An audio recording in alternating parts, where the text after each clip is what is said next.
Olá, quero saudá-los com a paz do Senhor, que ultrapassa qualquer entendimento. Me segue lá, eu sou Patrícia Regina Flor de Maio, evangelista Patrícia, e hoje nós vamos entrar aqui no capítulo 23 de Atos. Ô, gente, eu estava estudando Atos antes de passar para vocês aqui, e o Paulo era um homem, além de ser abençoado por Deus, ele era extremamente inteligente, né? Assim, porque aqui no capítulo 23 de Atos, acontece assim algo. Paulo estava preso, mas Paulo, Paulo estava lá diante, xingou o sumo sacerdote, né?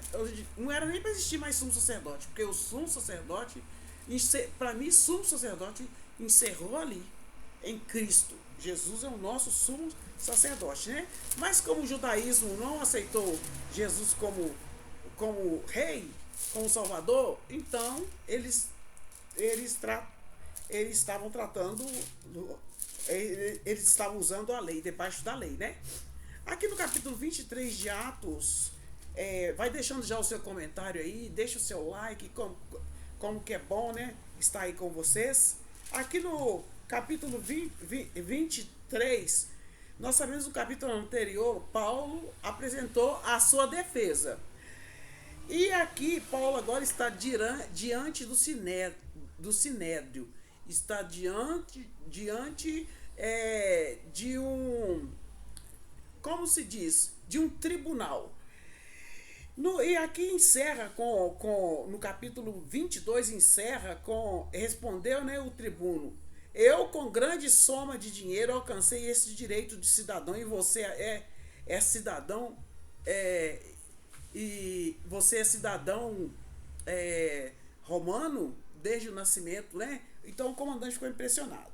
E aqui no capítulo 23, no dia seguinte, querendo saber ao certo a causa que Paulo era acusado pelos judeus, né? Soltou-o das prisões e mandou ele vir aos principais sacerdotes e todo o seu conselho, e trazendo Paulo, o apresentou diante deles. Paulo está lá perante o sinédrio. E pondo Paulo os olhos no conselho, disse: varões irmãos, até ao dia de hoje, é o dia que ele estava ali, né? Tenho andado diante de Deus com toda a consciência. Mas o sumo sacerdote Ananias mandou que aos que estavam junto de Paulo que lhe batesse na boca. Bata na boca dele. Então Paulo lhe diz: Deus te ferirá, parede branqueada. Tu estás aqui assentado para julgar-me conforme a lei, e contra a lei me mandas ferir? Aí, gente, quando ele falou assim, os que estão ali disseram assim: você está dizendo injúrias ao sumo sacerdote? E aí Paulo falou: nossa, eu não sabia, irmãos, que era o sumo sacerdote, porque está escrito: não dirás mal das autoridades. Nós temos que respeitar as autoridades. Quando nós falamos mal da autoridade, nós temos que desejar bênçãos para as autoridades. E Paulo, sabendo que uma parte era saduceus e outros eram fariseus, chamou o conselho. Paulo ali provocou um alvoroço, porque os saduceus acreditavam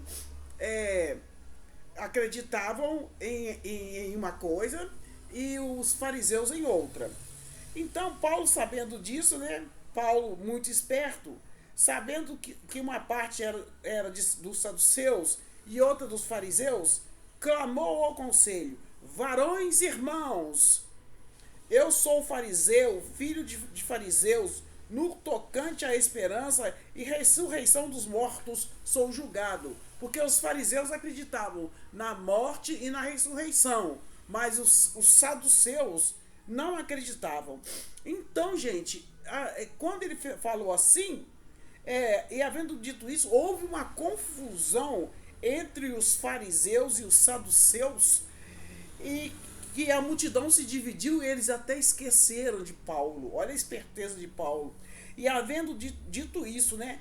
Porque os saduceus dizem que não há ressurreição, nem anjo, nem espírito, mas os fariseus reconhecem todas essas coisas, né? Que há anjo, mas não é para ser adorado, há espírito e também há ressurreição. E originou-se um grande clamor e levantou-se os escribas da parte dos fariseus, começou uma briga, um contendia com o outro, sabe? E dizendo, nenhum mal achamos nesse homem, e se de algum espírito ou anjo lhe falou, não resistimos a Deus, não resistamos a Deus. E havendo grande dissensão, o tribuno, temendo que Paulo fosse despedaçado por eles, mandou descer a soldadesca para que tirasse Paulo do meio da confusão e o levasse para a fortaleza. E aí, gente, e à noite seguinte apresentaram-lhe o Senhor disse, Paulo, e à noite seguinte apresentou-se-lhe o Senhor Deus e disse-lhe, Paulo, tenha bom ânimo, porque como de mim testificasse em Jerusalém, importa que você também testifique em Roma. E testificar em Roma era fogo, né, gente? Era fogo. Aí, quando já era dia, alguns judeus fizeram uma conspiração e juraram dizendo que não comeriam nem beberiam enquanto não matassem Paulo. E eram mais de 40 pessoas que fizeram essa conjuração. E eles foram ter com os príncipes dos sacerdotes e anciãos e disseram, conjuramos sobre a pena de maldição e nada vamos provar até que matemos Paulo. Eles queriam matar Paulo de qualquer jeito. E o filho da irmã de Paulo, ouviu ouviu essa notícia dessa cilada, entrou na fortaleza e falou com Paulo, Paulo, eles estão planejando te matar.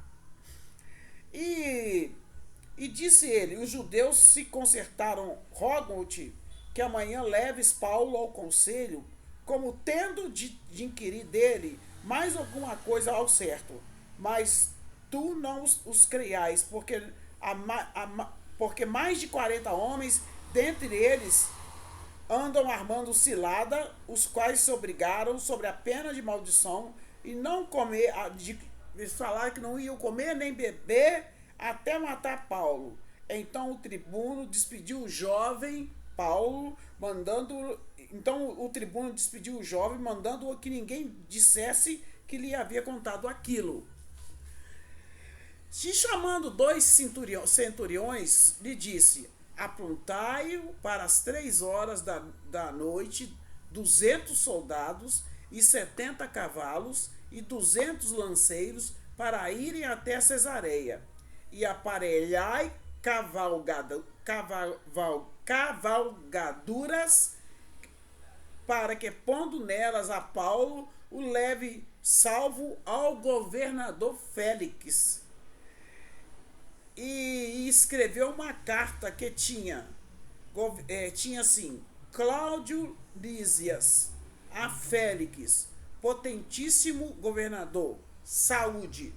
Este homem foi preso pelos judeus e, estando já a ponto de ser morto por eles, sobrevim eu com a soldadesca e o livrei, informando que ele era romano.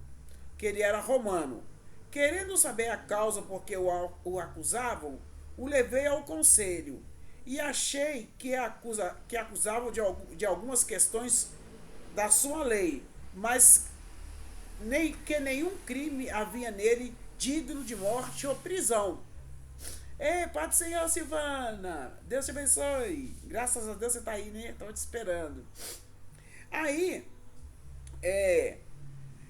tomando, pois, os soldados a Paulo, como lhes foram mandados, o trouxeram de noite até Antípatre. E no dia seguinte, deixando os cavalos irem com ele, tornaram à fortaleza. os quais logo que chegaram a Cesareia, entregaram a carta ao governador e lhe apresentaram Paulo. E o governador leu a carta e perguntou de que província ele era. E sabendo que era da Cilícia, disse: Ouvir-te-ei quando também aqui vierem os seus acusadores. E mandou que eu guardasse no pretório de Herodes.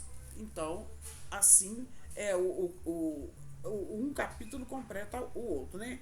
Aqui Deus fala através de anjos, sonhos e visões, e em outras épocas ele usava pessoas e situações bastante comuns, que no primeiro momento pode parecer circunstâncias rotineiras. Na verdade, é providência divina.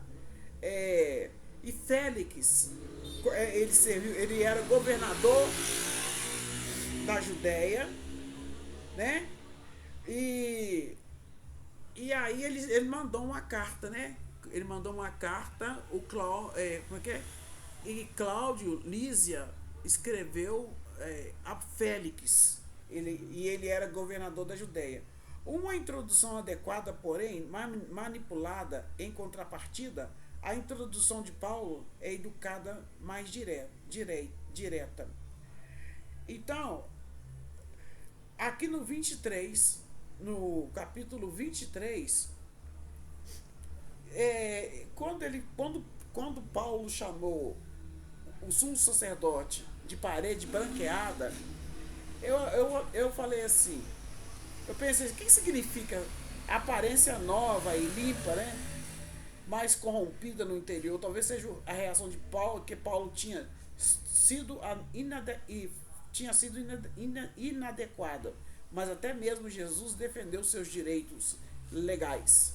Não sabias, irmãos, que ele não sabia que Ananias... tem vários Ananias na Bíblia, né, gente? Já teve aquele que negou a oferta, que morreu, né? Tem o que orou para Paulo. Agora tem esse aqui, o sumo sacerdote, que ele chamou de parede branqueada. E como se diz, nós sabemos que nosso Deus fala. Então, Paulo está aqui perante o Sinédrio. E assim, de todo o capítulo aqui, o Paulo foi muito esperto. Como ele sabia que tinha fariseus e saduceus, ele fez uma pergunta que eles começaram a discutir entre si. Porque os fariseus acreditavam na morte e na ressurreição, acreditavam que anjos falavam e tudo, mas os fariseus não acreditavam. E eles começaram a discutir entre si. Houve uma briga.